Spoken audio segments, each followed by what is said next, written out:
Once again, it's a privilege to be welcome into your homes. Today we are reading from Luke chapter 13, verse 10 to 17.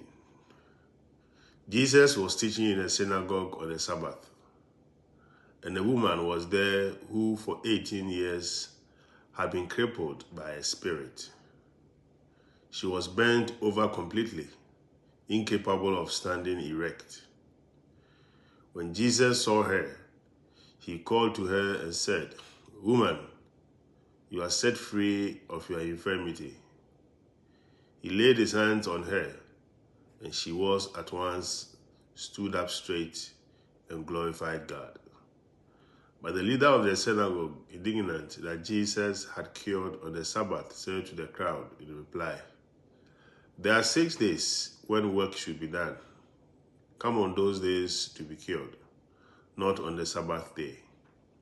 The Lord said to him in reply, "Hypocrite, does not each one of you on the Sabbath untie his ox or his ass from the manger and lead it out for watering? This daughter of Abraham, whom Satan had bound for 18 years now, ought she not to have been set free on the Sabbath day from this bondage?" When he said this, all his adversaries were humiliated, and the whole crowd rejoiced at all the splendid deeds done by him. Jesus heals a woman who had been disabled for 18 years. Her immediate response to Jesus' healing touch was to praise God. At once, she straightened up and she glorified God. The response of the synagogue official to the woman's being freed from her infirmity stands in sharp contrast to the response of the woman herself.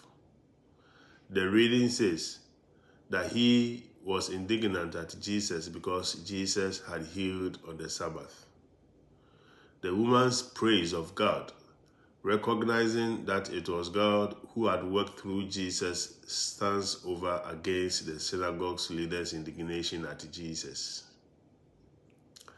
It is clear from Jesus' very critical address to the synagogue official which of the two responses he considered the more appropriate. The official should have joined with the woman in praising God for what Jesus had done, rather than give vent to his indignation at Jesus. The reading is reminding us that God's life-giving work in the world can be perceived very differently by different people. God's working in our midst through his Son can bring some people to praise God and others to indignation and great annoyance. The woman recognized God's presence because her need was great.